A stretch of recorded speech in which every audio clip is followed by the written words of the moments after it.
जय जय रघुवीर समर्थ। जय जय रघुवीर समर्थ। जय जय रघुवीर समर्थ। उपस्थित सर्व श्रोतृ वर्गाचे चैतन्य आत्मन आजच्या या ग्रंथ वाचनाच्या उपक्रमात सहर्ष स्वागत करीत आहे। सध्या आपण समर्थ श्री रामदास स्वामी लिखित सार्थ श्री दासबोध या ग्रंथाचे क्रमशः वाचन करीत आहोत। आजचा ग्रंथ वाचनाचा आपला 47वा दिवस 16 फेब्रुवारी 2026 सोमवार। चला तर मग आपण आजच्या ग्रंथ वाचनाला सुरुवात करूया। प्रथम समर्थ श्री रामदास स्वामी यांना गुरुवंदना देऊ।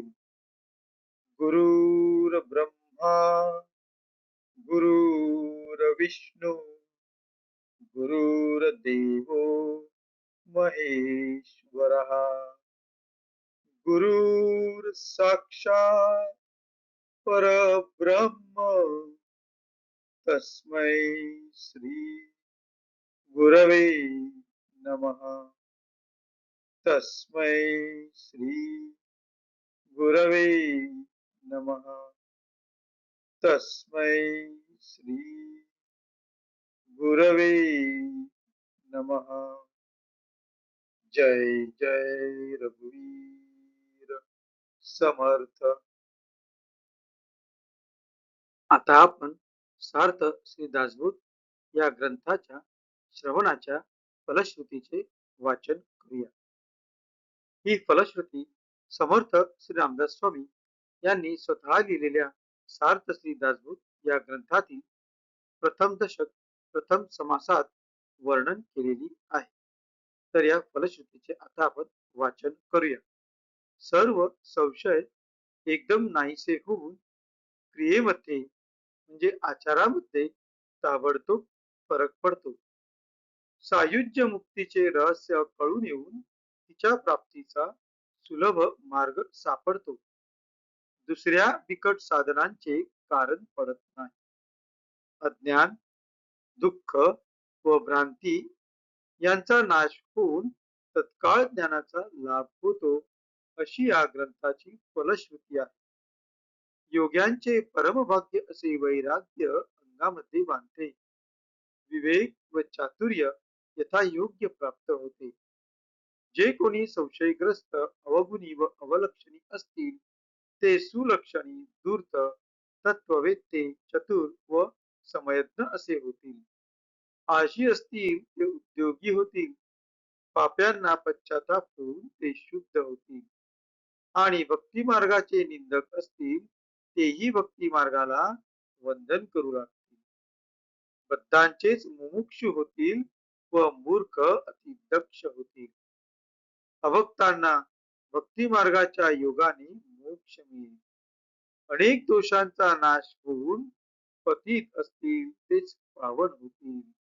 तात्पर्य हा ग्रंथ नुसता ऐकल्याने प्राण्याला उत्तम गती मिळेल। देहबुद्धीमुळे येणारे अनेक प्रकारचे धोके, संशयाचे अनेक धागेदोरे, संसारातील अनेक उद्वेग हा ग्रंथ ऐकल्याने नाश पावतील।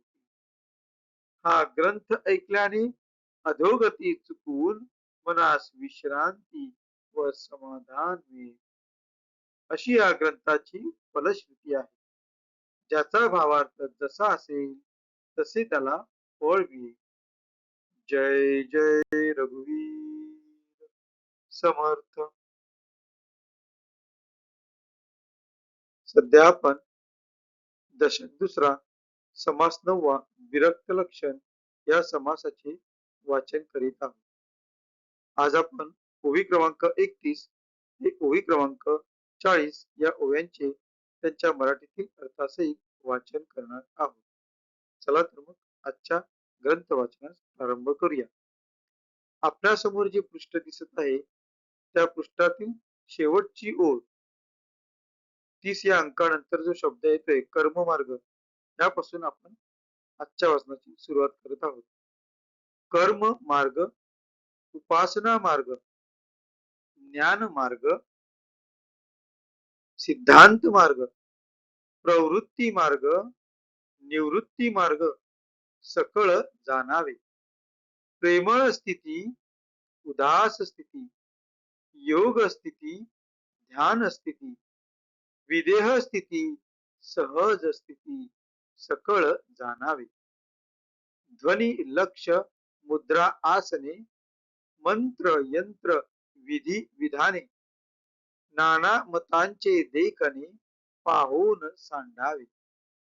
विरक्ते असावे जगमित्र, विरक्ते असावे स्वतंत्र, विरक्ते असावे विचित्र बहुगुणी, विरक्ते असावे विरक्त, विरक्ते असावे हरिभक्त, विरक्ते असावे नित्य मुक्त अलिप्तपणे, विरक्ते शास्त्रे धांडोळावी, विरक्ते मते विभांडावी, विरक्ते मुमुक्षे लावावी शुद्ध मार्गी, विरक्ते शुद्ध मार्ग सांगावा, विरक्ते संशय छेदावा, विरक्ते आपला म्हणावा विश्वजन, विरक्ते निंदक वंदावे, विरक्ते साधक बोधावे, विरक्ते बद्ध चेवावे,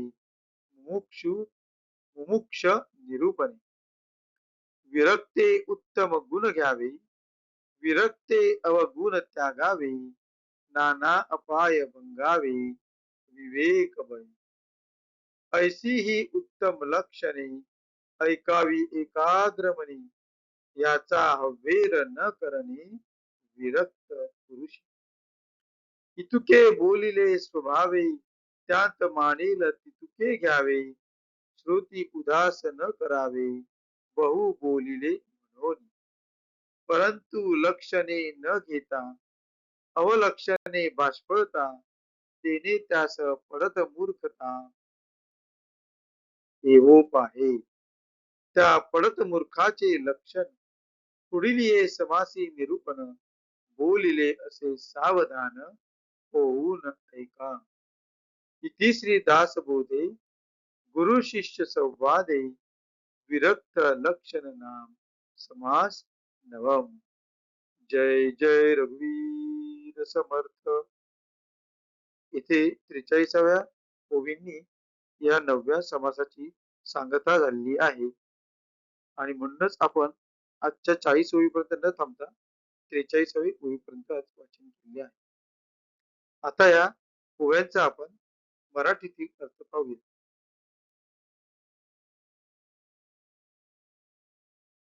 आपल्यासमोर जे पृष्ठ दिसत आहे त्या पृष्ठातील पहिल्या ओळीपासूनच आजचे आपले मराठीतील वाचन सुरू करू. कर्म, उपासना, ज्ञान, गुरुप्रचिती, श्रुती संमत संशयरहित मार्ग, त्याचप्रमाणे प्रवृत्ती निवृत्ती हे सर्व मार्ग त्याने समजून घ्यावे. प्रेमळ स्थिती, भगवत गुणानुवाद ऐकताना प्रेम उत्पन्न होऊन नेत्रांतून अश्रू वाहणे इत्यादी सात्विक भाव उत्पन्न होणे. उदास स्थिती म्हणजे अलिप्तपणाने वागणे. योग, हठ राजयोगादी, ध्यान, विदेह स्थिती, देह भावना समूळ नाहीशी होणे. सहज स्थिती, प्राप्त स्थितीत समाधानाने वागणे हे सर्व त्याने जाणले पाहिजे. ध्वनी म्हणजे अनहतादी दानाद, लक्ष, वृत्ती स्थिरत्वासाठी नाटकादी प्रकार, मुद्रा, खेचरी, भूचरी, चाचरी, अगोचरी, आसने, सिद्धासनादी, मंत्र यंत्र व त्यांची विधी विधाने, तसेच अनेक प्रकारच्या मतांतरांतील वर्मे त्याने पाहून ठेवा. सर्व जगाशी मित्रत्वाने वागावे, पण आपला आत्मतंत्र स्वतंत्रपणा सोडू नये, पराधीन होऊ नये. बहुगुणी व विचित्र आश्चर्यकारक असा विरक्त असावा. विरक्त जगमित्र असावा. स्वतंत्र म्हणजे आत्मतंत्र असावा. बहुगुणी असावा. विरक्ताने वैराग्यशील असावे. हरिभक्ती करावी व अलिप्तपणाने वागून नित्य मुक्त व्हावे. कोठेही वासना गुंतवू नये. सर्व करून असंग असावे. त्याने शास्त्र ग्रंथ शोधावे, मतमतांतरांचे खंडन करावे व मुमुक्षूंना शुद्ध परमार्थाकडे लावावे. परमार्थाचा शुद्ध मार्ग लोकांना सांगावा व त्यांचे संशय नाहीसे करावे व सर्व लोकांशी आपलेपणाने वागावे. त्याने निंदकांसही वंदावे, साधकांस आत्मबोध करावा व मुमुक्षूचे निरूपण करून बद्धास जागे करावे. संसार मायापाशबद्ध असतील त्यांना मुमुक्षूचे गुण सांगून जागे करावे व साधन मार्गास लागले असतील त्यांना पूर्ण बोध करावा. तात्पर्य: विरक्ताने उत्तम गुण तेवढे घ्यावे व साधन मार्गास लागले असतील क्षमा असावी. तात्पर्य: विरक्ताने उत्तम गुण तेवढे घ्यावे, अवगुण म्हणजे दोष टाकून द्यावेत व विवेकाच्या योगाने घातक विघ्ने नाहीशी करावी. विवेक बळावर अपाय दूर करावे. अशी ही उत्तम लक्षणे विरक्ताने एकाग्र मनाने ऐकावी. त्याचा अव्यय म्हणजे त्याग करू नये. हे एवढे ओघास आले म्हणून पुष्कळ सांगितले, तरी त्याचा कंटाळा करू नये. जेवढी लक्षणे पटतील तेवढी घ्यावी.